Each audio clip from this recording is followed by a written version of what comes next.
Okay. All right. How's everybody doing today? I'm Ben Jorgensen, CEO of Constellation Network, www.constellationnetwork.io. Also co-owner of a couple of restaurants in San Francisco, entrepreneur for all intents and purposes. And I'm here with Eli Anku, a good friend of mine and an 8-year NFL veteran. So I'd love, Eli, please make a quick intro to yourself and we'll kind of kick this off. Quick intro. Hi, my name is Ilian Ku. I'm just a guy. No, just kidding. Yeah, I'm actually yeah, I'm an 8-year NFL vet. Been on a few teams lately, and most notably with the Buffalo Bills. Started playing with them in 2021 throughout the last season. This year is my kind of first year off the game, and kind of just dipping my toes in other things. I do own a business. It's an automotive shop in Jacksonville, Florida.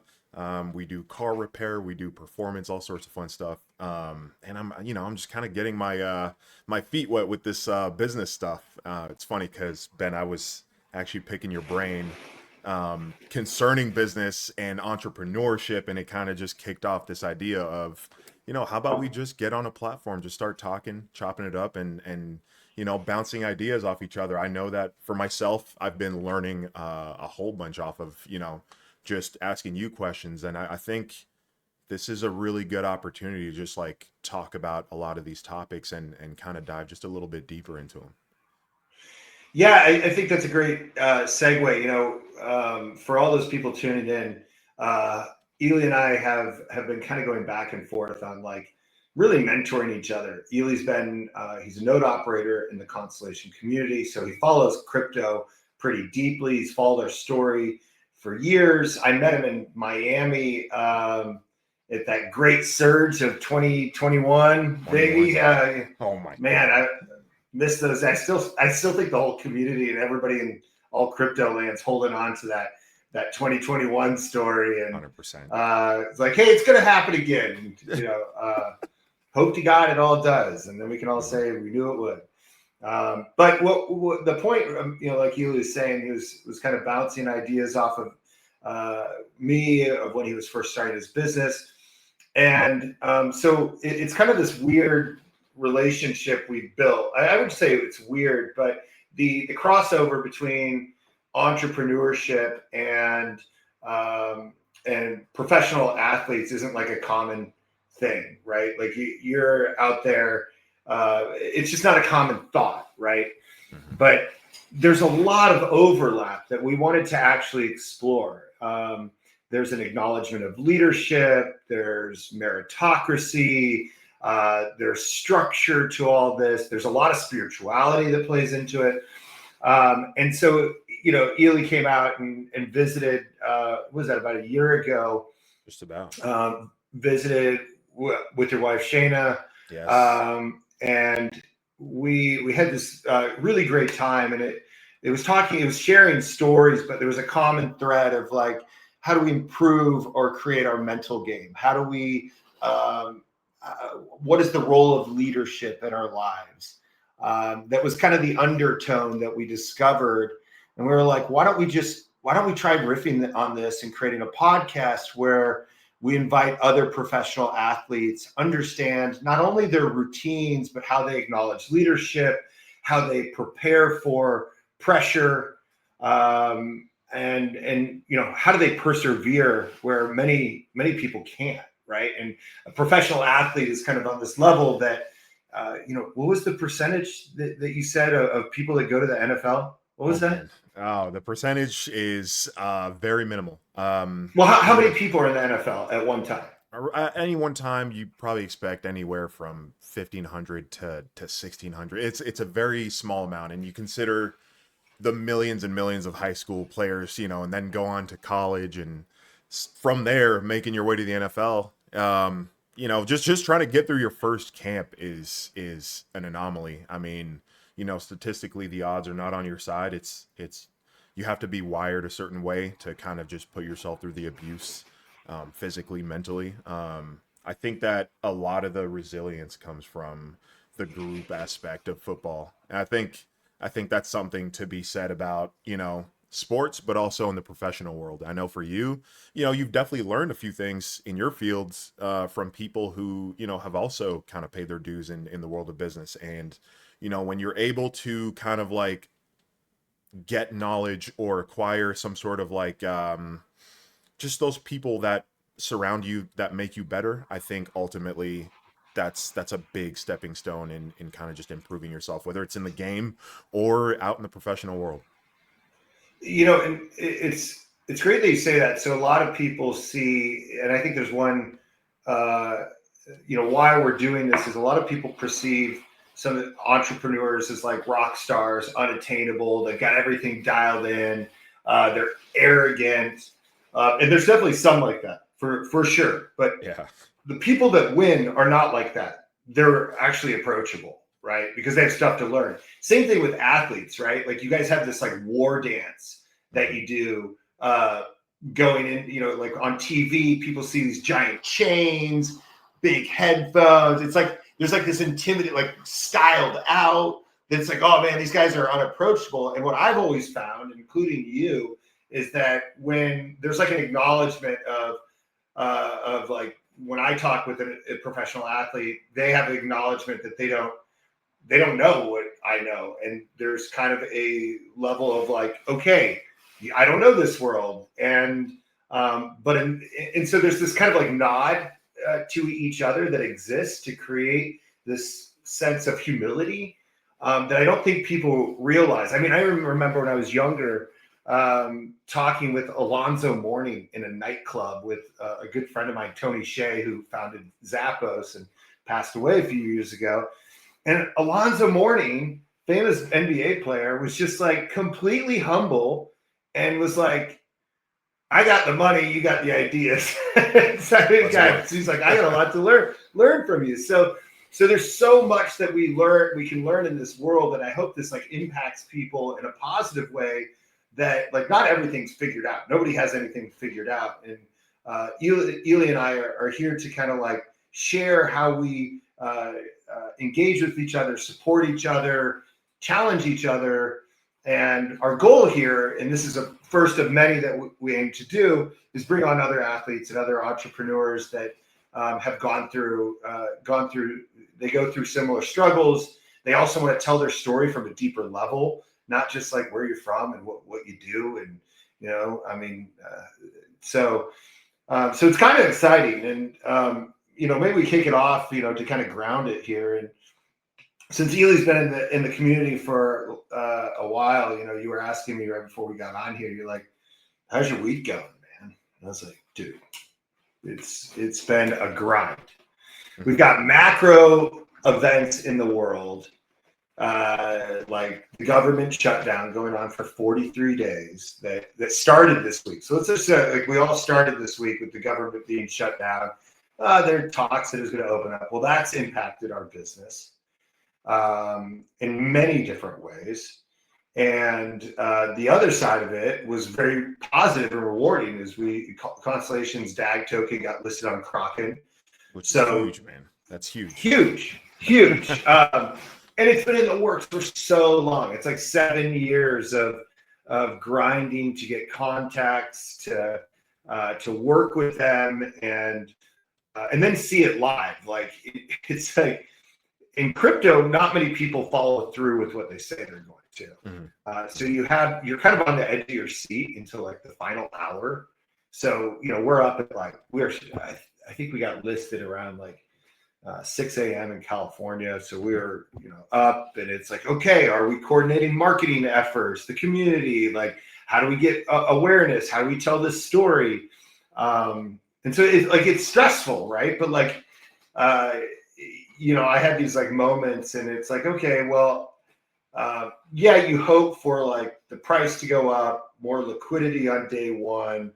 You can't bank, like, can't guarantee that. Yeah. But so where that expectation, so I think, in kind of my role, like what was stressful about it? One is just getting to the table, getting through the negotiations. I mean, solid negotiation, like real serious negotiation started started in April of this Mhm. year, Yep. and now we're November. Going through that expectation, everybody that has got these expectations, trying to navigate that deal, make it possible. Can we time the markets right? Um, are we marketing this correctly? Can we get awareness on it? What do we expect, right? Mhm. And the best thing, like going into this week, was excitement because people could discover us. Like Exactly. it's been years since I could even tell anybody where to find dad. Like I'd just be like, man, It's been a mission, I, man. It's been a mission. You gotta I know, take all these back man. alleys trying to find dad. Yeah. Like, Yeah, man, we got. Yeah, it sounds like 2017 all over again, yeah, and it shouldn't be that way. exactly. So that was a huge win for us this week. I was pretty excited about that. We also have some big news coming up of work we're doing in the Philippines. Mm.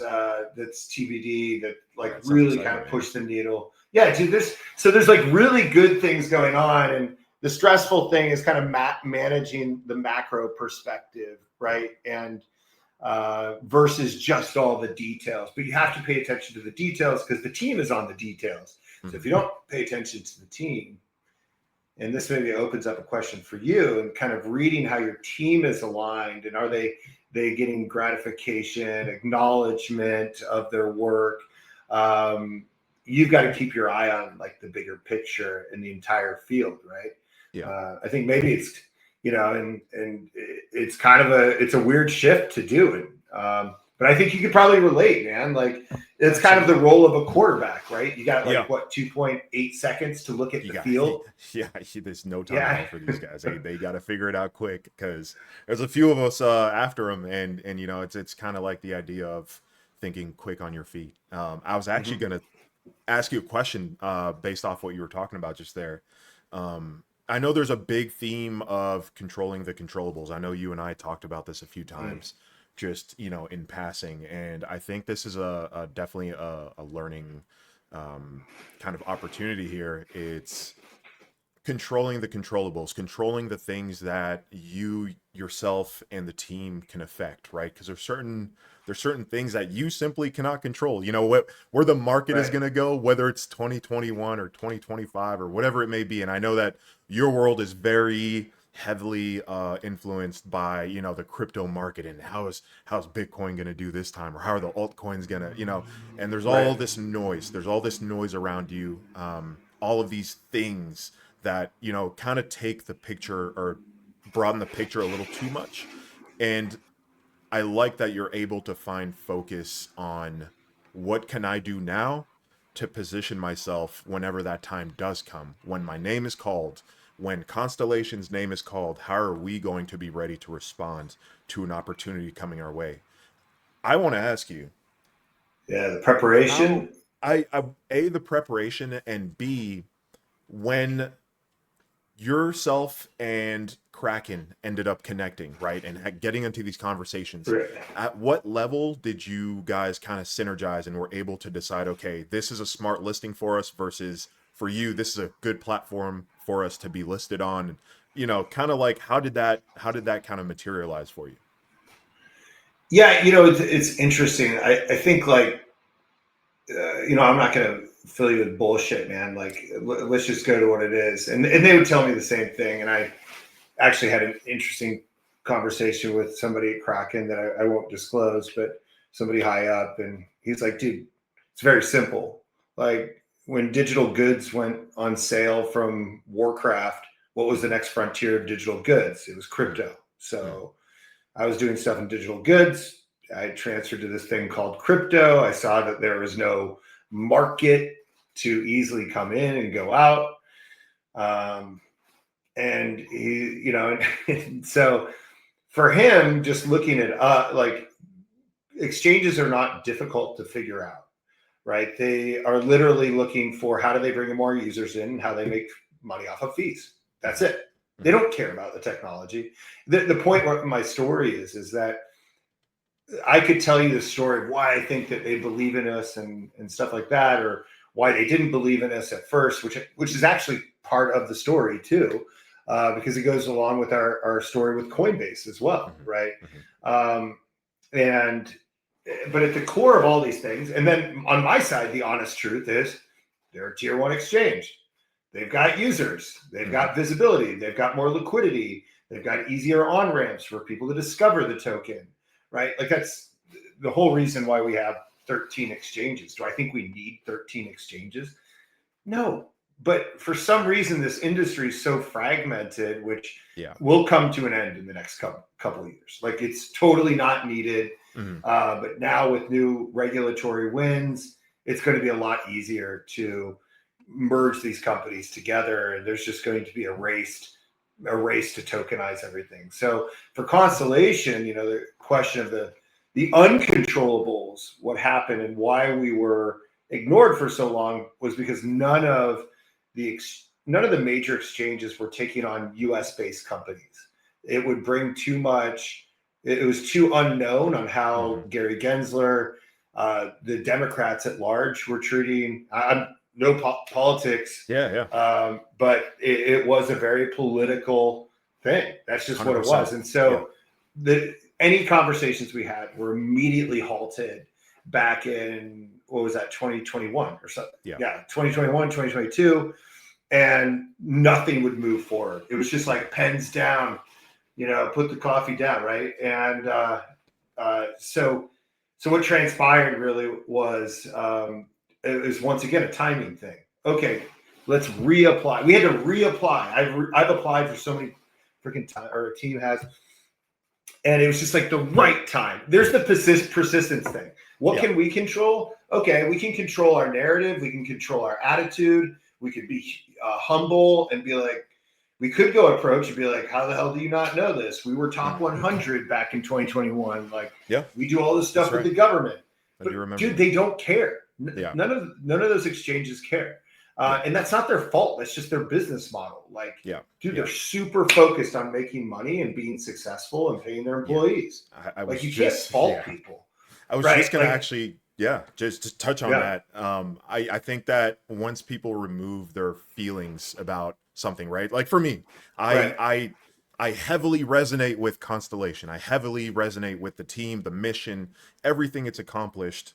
At the end of the day, you have to ground yourself in the fact that not all these business models are going to have the same type of kind of mindset when it comes to the world at large. So just like you were mentioning, the goal of an exchange is we're trying to make money here. So if you're not providing that immediately, there's not a big value proposition in that sense immediately, then it could be a thing where they kind of just gloss over the opportunity and move to the next thing, and I think in that respect, it comes right back to the whole conversation of how am I going to remain ready when an opportunity comes my way. And again, that's one of the big things, Ben, that I think yourself and the team have kind of really leaned into. It's all right, forget all the noise. What can we do now to improve ourselves as a business? Not necessarily like, what can we do to drive the price up or create hype or this and that. It's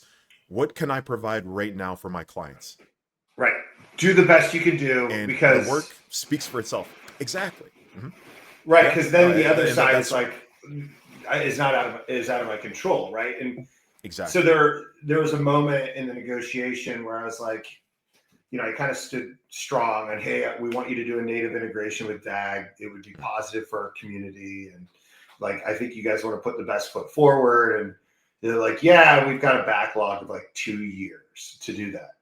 And you got to go through these steps. And it totally made sense, right? Like what people don't understand is how much tech an exchange maintains, right? Like, what industry has all these different protocols, all these different standards, all these different features that they have to maintain. And that costs a lot of staff to do that. And then some decentralized networks going down, some staking programs going down, some smart contract got, whatever. They don't realize that. And so, when in some of my talks, what I realized, I was like, dude, let's do a team sport here. Yeah. And I was like, you know what? Screw it. I'll play ball with you guys. You guys just launched the Inc. network, your own layer 2. You're trying to build some uh, volume to it, some visibility. We'll be one of the first movers there, and we'll get DAG there. We'll do a bridge, and then you can list the wrap version of DAG, and we show this kind of cross chain solution, and that immediately turned the tables. We went from years to a matter of weeks, That's even awesome, man. months. That And is so you sick. gotta like, but those are the moves that you have to think real fast Yeah. because you've got this common narrative that you're like, oh well, community might not like it. I'm like, okay, well, I got to make one of those moves right now where not everybody's gonna like it, but what is my mission out of this? What is my Yeah. goal? My goal Yeah. was to get net new people into the DAG ecosystem. Yeah. So, our true fans want to see our technology used, but so much of our messaging is towards enterprise adoption. So this Web3, maybe I should be more lenient on the whole thing. Maybe I should put my ego down to get the end result that is pretty much in favor of everybody, minus some nuances, Yeah. right? And so I think those key decisions are kind of necessary when you're analyzing a situation, whether it's on the field. And I'd love to hear how you kind of draw this in from your experience, because your experience is like, dude, you're rapidly making Yeah. stuff like you, Yeah. and you have a really good story that you should share. But when you're going through that whole process, like, that's months of work, man. It's Yeah. months of stress. It's like, what I always ask myself, I'm always like, what about this am I not getting? Mhm. What about this deal, right? Like, everything is in, and I try to live in an abundant mindset. And I think the world just chooses to knock me down to keep challenging me. But like, months on this, you're like, what about this am I not getting? Okay, what are the trade-offs of this? How do they get a win out of this and I get a win too? It might not be perfect. Nothing's Mhm. perfect on these. Yeah. But that thought process and reflecting and talking to people, like, what about this? What if Mhm. what if we did this? Do you think it would be all bad? Mhm. And are we getting to the common goal? And maybe some people don't like what we did, or maybe Yeah. we fuck up that play. But Mhm. at the end of the day, like, we're trying to create the controllables, and that Yeah. is something I can control. And the general narrative is something we can control. I think you have Absolutely. a good story on some of that when you're kind of analyzing your trade-offs and the risks that you take on the field and what that looks like. Yeah. You know what I'm Yeah. talking about? Absolutely. You know, I'll just preface it by saying this. Football, past the glamour and the all the TV stuff and the stadiums being filled and all the noise. It's such a fun part of the sport. I think the number one thing you can't forget as an athlete, especially in the professional world, is you just have to be consistent, right? Um, I wasn't the most talented guy out of high school. I wasn't the most talented guy in college. My whole story revolves around that of trying to be as consistent as possible, right? What can I do to better myself each day, even if it's just by a little bit? How can I improve myself to the point where, okay, yeah, there might be a couple of more talented people on the field, but guess what? I can still hang. I can still take over. I can still do what I got to do to make sure my job is done in the confines of what the team needs out of me, right? Um, I think that look, it's tough getting past that first year. Um, I think for a lot of guys because the selection process is really brutal. I mean, they're only going to pick 53 guys for the final roster, and then on top of that, maybe 15 guys to stay on the practice squad. And what happens is that some guys are too proud for whatever opportunity comes their way, and so they go, well, maybe it's not for me. Maybe I'll just hightail it out of here, and I'll be done with that. Or simply put, you know, uh, based on what the team wanted, they weren't exactly what they needed at the time. I think for me, what kind of kept me around was I was always consistent. When a team brought me in, uh, and I've played at so many teams at this point, Ben. I mean, I've played on like the whole AFC South, basically. No, I mean, look, I think as long as you have a grasp of what your identity is, right? So now we've got identity, we've got consistency. Be consistent about who you are. as long as you have a grasp on your identity and you just keep on trucking with that exact identity and building on top of it, right? I think that's where, at least in my world, you're able to stick around. It's tough getting to year 4, let alone year 8. And it's not until I look back, I'm like, damn, I did that. I actually did that. And Heck yeah. it's natural, right? I mean, in any setting, in your world, think about it, right? How long has Constellation been around doing this? It's in the 7, 8 tech years, bro. 7, eight Yeah. years. Like, holy shit. In the tech world, we talked about this. Everything moves at light speed. Everything is so Lightspeed. fast. And think of how many cycles, this has kind of happened. So in my world, it's the same way. A year goes by like that, right? Your body might not feel like it. You kind of fall apart quick, and then you get a couple months to reset, get right back to it. I think that ultimately it falls to your habits as a player. It ends up reflecting itself in the way, your longevity is kind of played out. Um, it's all it And really boils down to. well, for that's a really good point. And so as I'm talking to you, where my mind is going is like I'm looking at your career and I'm looking at like different points of like dropping off where people Mhm. just call it like the Squid Games moment. If Yeah, you've watched Squid Games, yeah. where it's like 100 people are done. Now Out of there. your total prize goes up, right? Which Yeah. is kind of what's going on, right? Yep. It's Yep. a good analogy, but I guess like how do you drown out the noise in going through whether it's fans that are like putting you down or coaches they're like you're not Yep. good enough or teammates quitting Yeah. or teammates just like are trying to like find some edge and you're like I'm not sure if that's edge should I do something like that how do you drown that out and I'm sure it's at different stages because then as we kind of talked it behind the scenes it's like eventually new floods of shit come in Yeah. like year 2 in the NFL. It's like, what the Yeah. fuck do I do now? Yeah. Now you've got the internal monologue Yeah. that's telling you, dude, you need to plan for another career. Hmm. Which then, how do you do well in your existing career if you're planning for another career? So tell me, talk about a little bit how you drowned out that noise and create effective habits in your day to day to kind of persevere the pressure Yeah. at different Look, stages too. at Like college is completely probably different different. Yeah, stages. Hundred right. percent.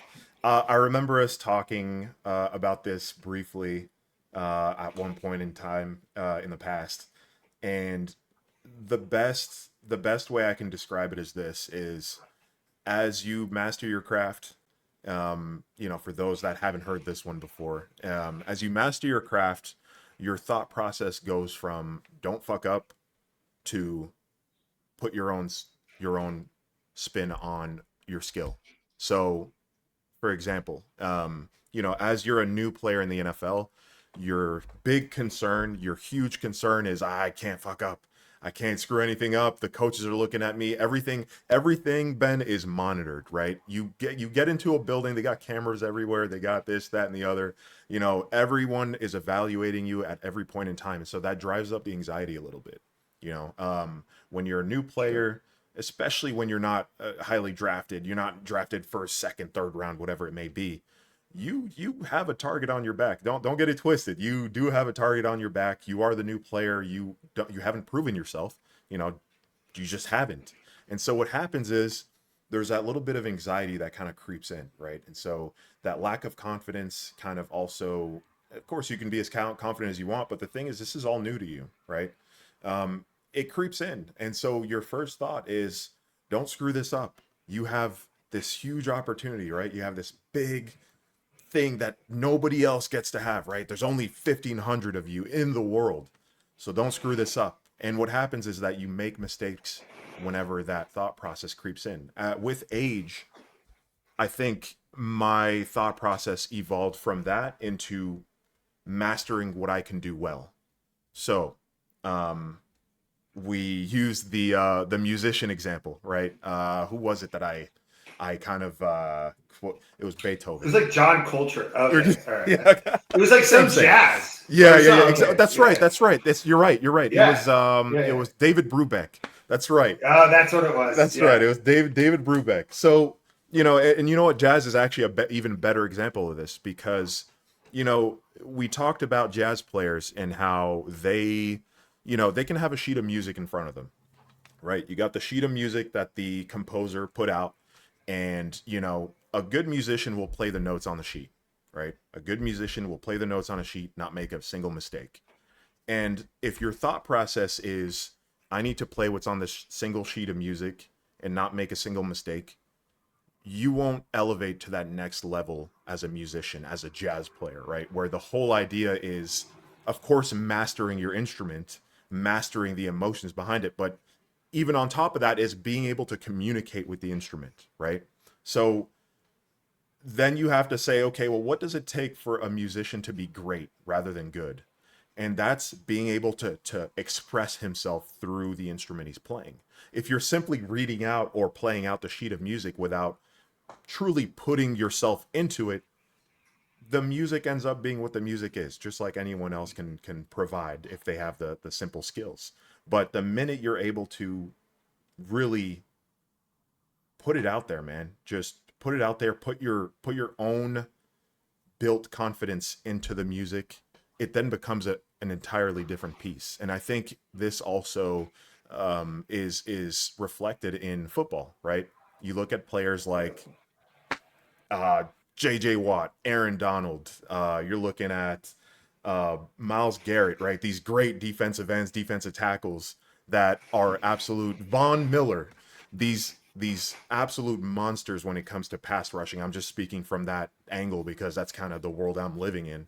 But Yeah. these guys have taken themselves past the point of reading the sheet of music.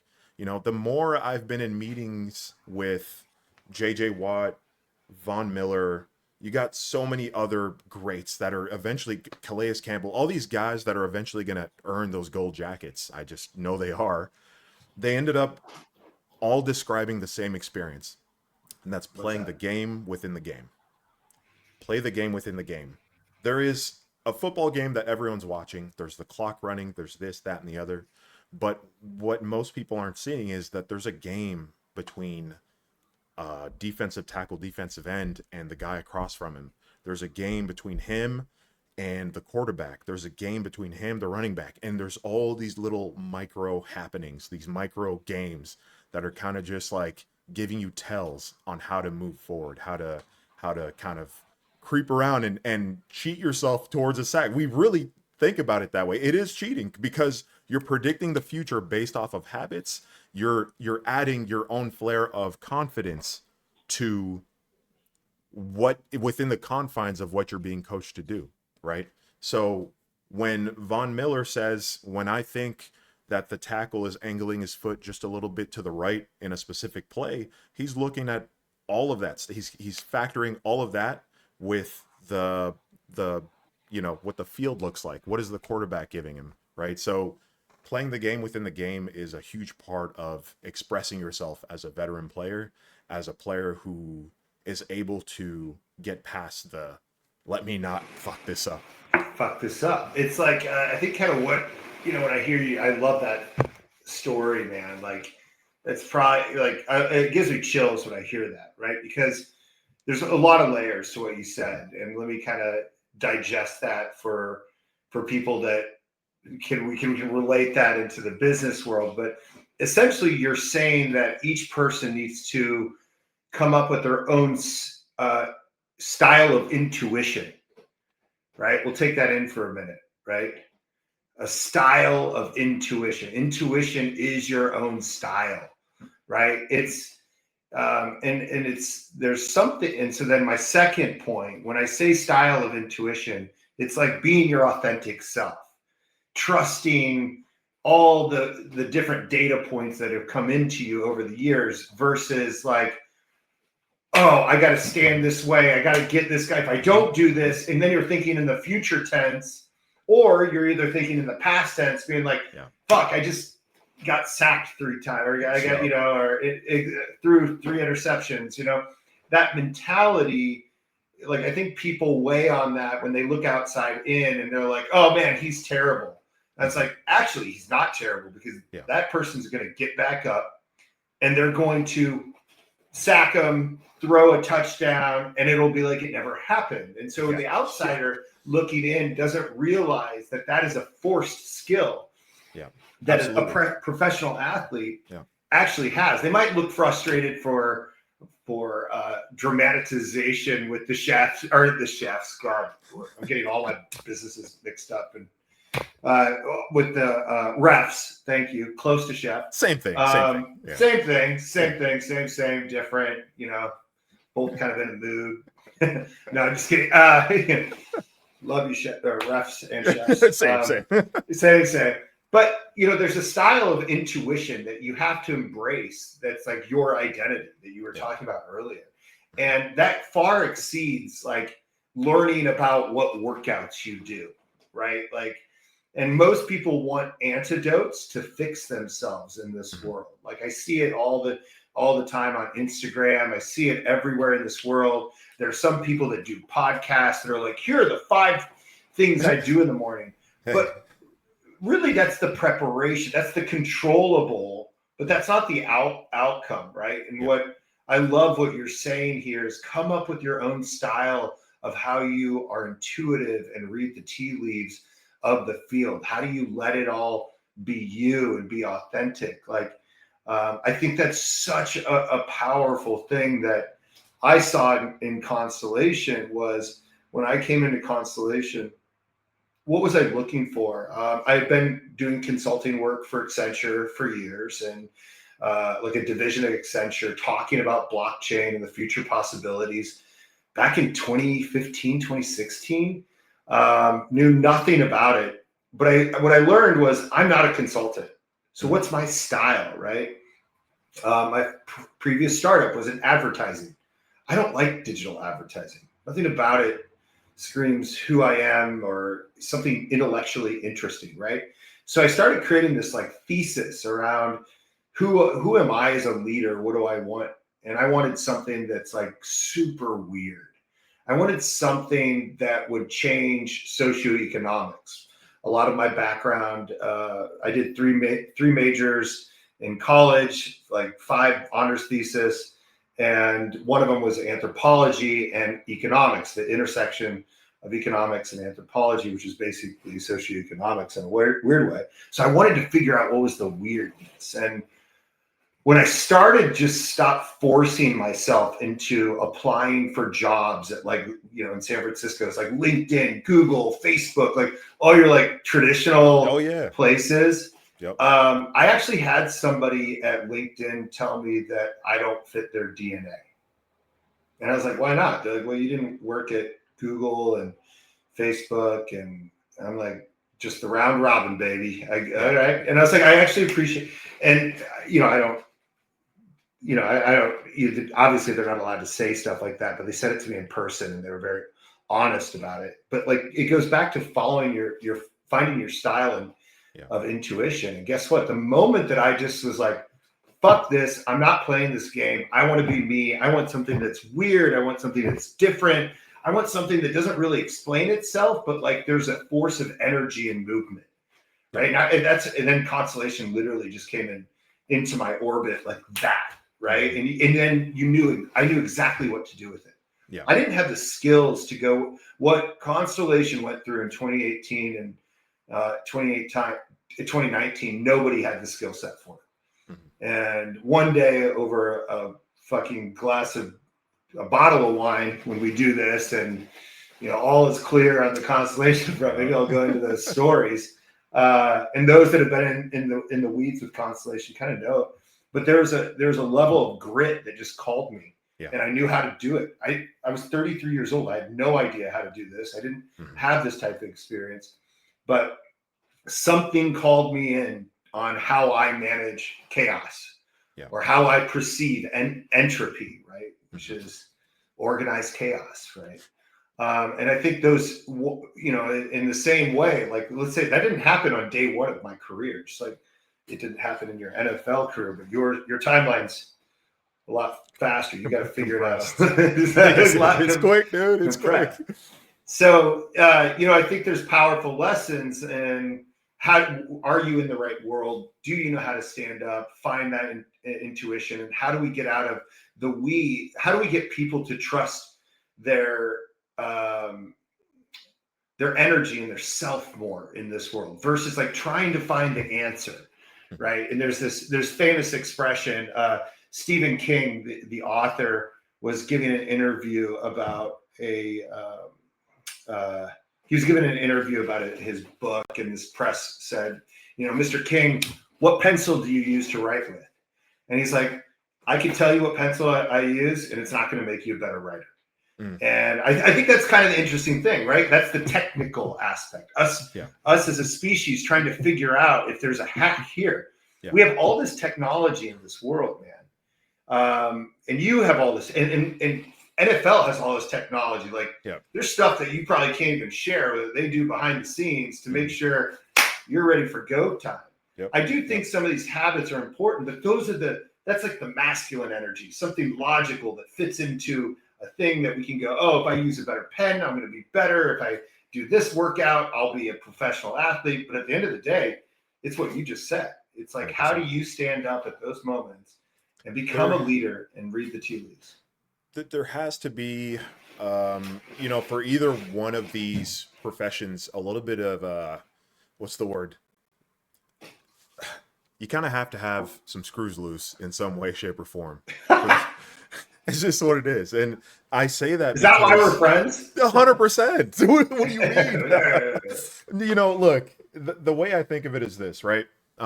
Whether it's football or this type of business specifically, right? Like, there is so much chaos. You just said the word chaos. There's so much chaos, uncertainty. There's a certain type of person that is needed in order to just simply get back up again every time a really large or a really mild inconvenience happens, because it happens so often. It's such a regular part of the job that it's like, you can't think twice about what's going to go wrong. You just have to make a decision, run with it, do it. And then as you're going, guess what? More bad shit is going to happen. More mistakes or more uncontrollable, variables are going to come into the equation. In my case, it'd be an injury or some shit, right? Like, boom, your knee is gone. Like, I just had knee surgery. It's crazy how quick it happens. Like, and what happens is you have to be on such a quick turnaround for negative and positive, right? There are people who, for example, they'll win a football game and they'll stay on that win for days on end. And guess what? You got another game the next week. Like, your body is blown up, this and that. You feel the victory. You're like, I'm still hyped on this. Guess what? The world doesn't care. You're going to be playing the next team next week, and you better be fucking ready. It's just what it is, right? And so we have a 24-hour rule, whether that's for a big loss or a big win. Feel what you got to feel. Have let yourself run through the emotions of what just happened. Reset yourself. Get on to the next thing. Because if you linger around, guess what, man? Like, you're gonna either be celebrating forever, thinking you're hot shit, and then the world is going to pass you by, or you're going to feel like a total failure because you lost something bad happened. I don't know. So, it takes a little bit of a certain mindset to realize that none of that stuff is forever. Keep pressing, keep pounding, keep, churning to the next thing, because, and again, it comes down to the consistency aspect of things. That's where you can find comfort. That's where you can find, your identity. Right. It's the consistency of what you're doing. Yeah, I love that. And I think that's such a good mentality for the world right now, where there's so much uncertainty. And whether I'm reading it in, crypto communities and news feeds, it's like, it becomes exhaustive, right? Like, I mean, it's kind of funny. Like, I used to have, when I started doing this, it was like, somebody asked me, like, how do you manage a community? It seems like it's like just like all fear. I'm like, yeah, there is. Like, you have to be the one to persevere. That fear, you have to, take it in. But more importantly, it's like, the world is like insatiable right now. And it's like, and everybody's looking for a happy pill to make them feel better, right? Yeah. Is it a Kraken listing? Is it Constellation putting out the decks? Is it delegated staking? Why haven't they solved world peace, right? And it's like, dude, I wish people would look in the mirror a little bit and be like, is this how you run your day-to-day life? Yeah. Like, holy crap, like that, you are never going to be happy if this is the way you treat even 1% of your life. Yeah. Like, it's just not. And then everybody all these people look up to great entrepreneurs or great athletes because they're not dealing with that. Yeah. And they want to get out of that. But it's like so much in their control. Uh-huh. And it's not, did you do 20 hanging or 20 push-ups on your hands standing upside down shit? It's like, it's actually taking a moment and find your style of intuition, man. Yeah. So I think this is a great thing. Before we round out, I got some like fast questions and answers that we should go at. All right. Yep. I didn't like prep you for this. Here we go. Yeah, you can fire back too. I'll do that. All right. What's one thing you did this week that you changed a bad habit around, or maybe let's not do the negation. Let's do the positive. What's one thing you changed in your life? One small step that you changed in your life to be a different person or be a better person?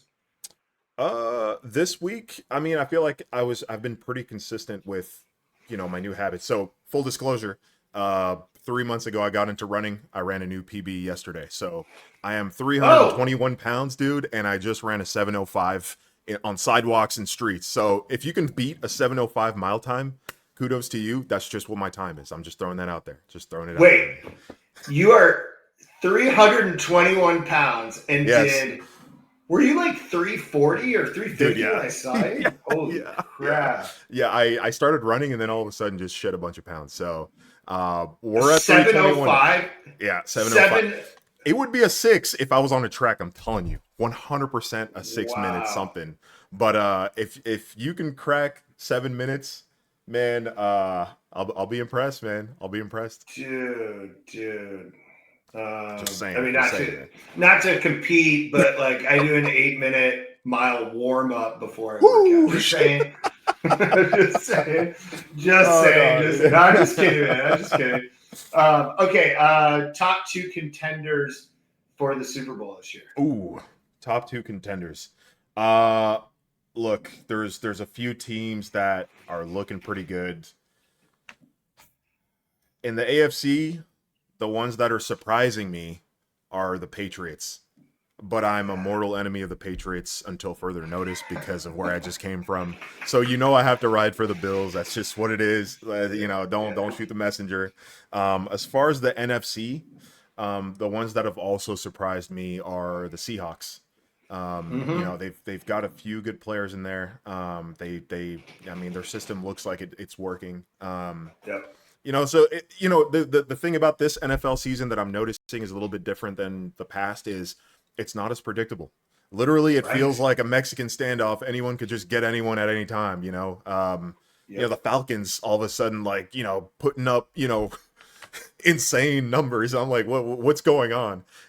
You've got, some teams that are supposed to get routine wins, et cetera, et cetera.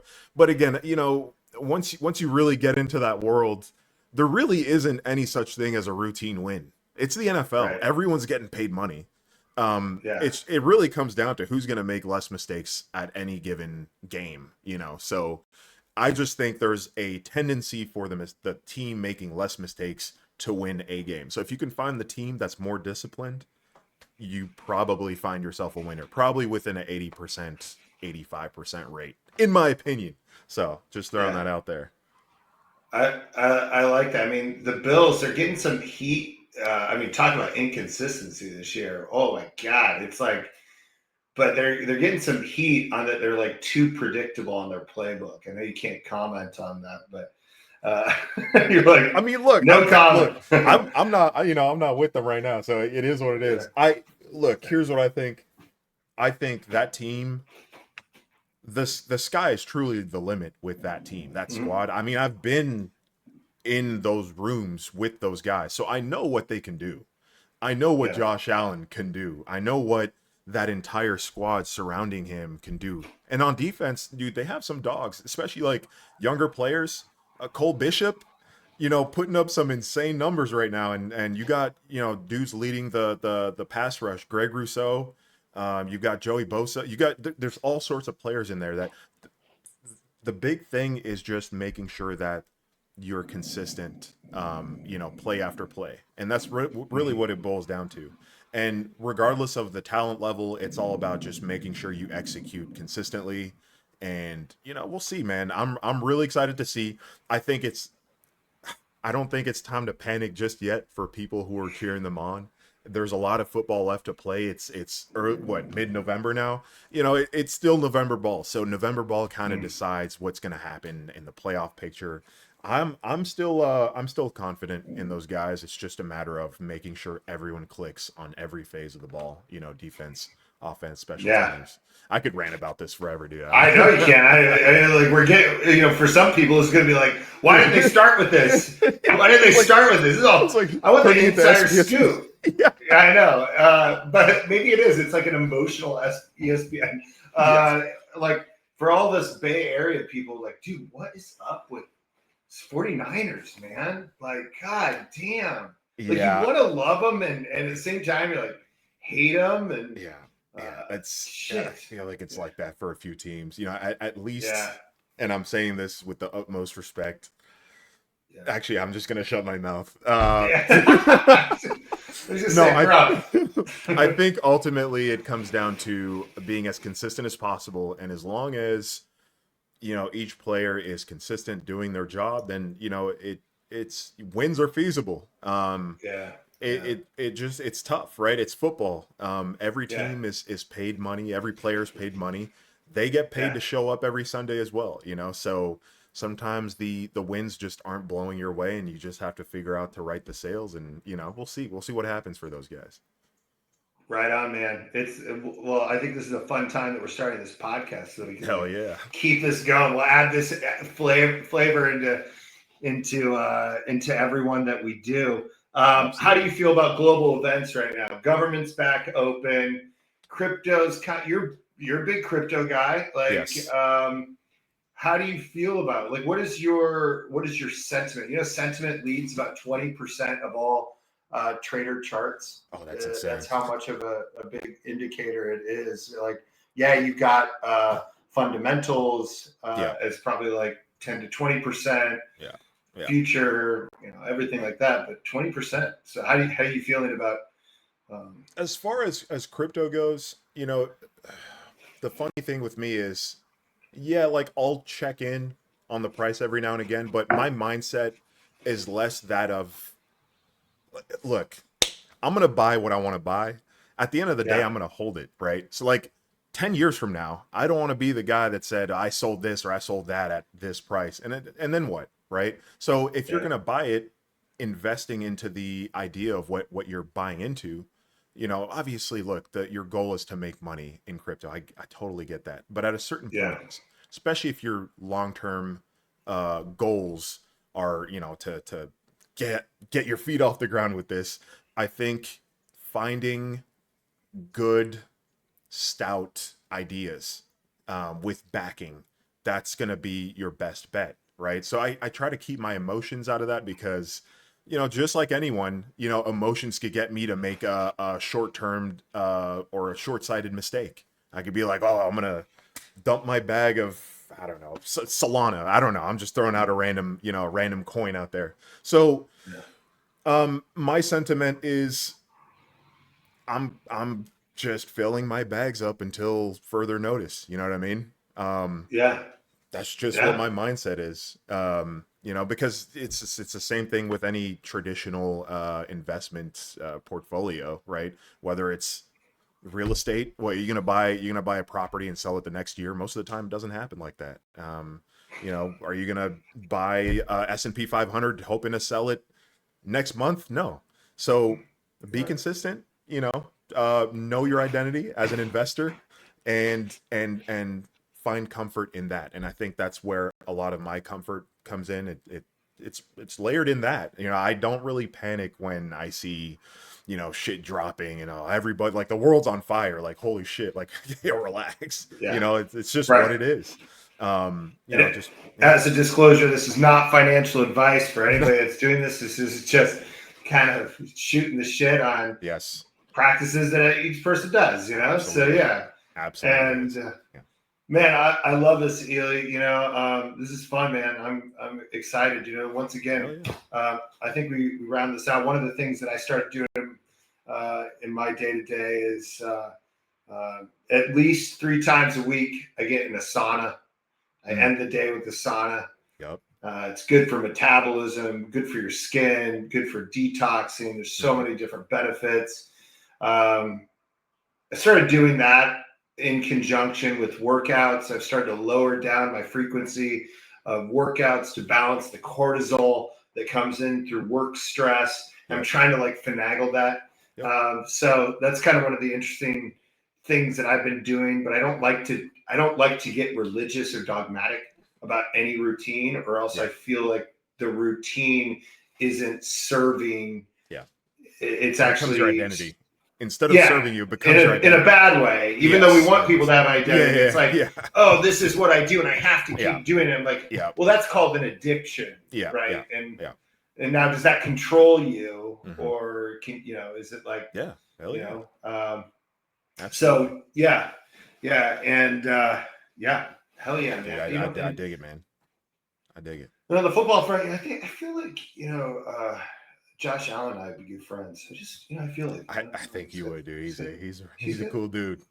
He's got like soft eyes. I'm like, you got like those Midwest soft eyes, you know? Soft eyes. Great. All right. Well, we're gonna tune in. There's a lot of stuff that Ely and I didn't cover that I'm gonna be really excited to. Things to kind of look forward to. We're gonna bring in other people. I mean, I think this opened up like special forces type people coming in, talking about whether it's habits or mentality. I've been learning a lot about remote viewing and how the CIA actually created programs around remote viewing, which is a whole nother topic that a close friend of mine, who I will not disclose his name, has really turned me on to, which is just another fascinating subject. But all kind of like mental health, leadership. How do we kind of accelerate and find our style of intuition, man? So Ely and I are going to try to keep doing this if people like us. So share this, tell your friends, family. It's not all crypto. It's kind of everything. And so that's just what brought us together. Yep. Hey, I love it, man. Be easy on us. Just kidding. Say what you want to say. You know, we love feedback. We love feedback. We would love to hear it. Also, if anybody can beat that 7:05 mile time, post it down below. I would love to see that. Just open call out to whoever. Dude, everybody's gonna say they beat you, man. You know, then they're gonna tell their wife or boyfriend, be like, I beat him. Like, no, you didn't. You get out of here. All right, thanks everybody. I'm gonna hit record here or end recording. Take care, guys. That'd be terrible. All right.